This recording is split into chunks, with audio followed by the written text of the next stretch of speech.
Why is it important to talk to young people about sex and pleasure? It will be more realistic than porn.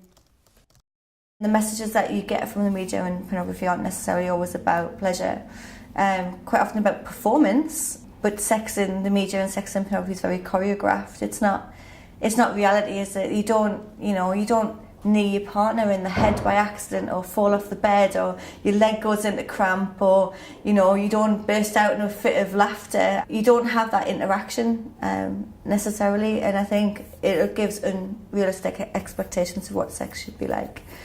Heterosexual pornography is very goal oriented in terms of the man coming pretty much everywhere, but the man coming, and that's not necessarily what sex is like in real life. So it's a much more of I would hope a two-way experience. So I think it's important to have those conversations with young people about the difference between fantasy and reality.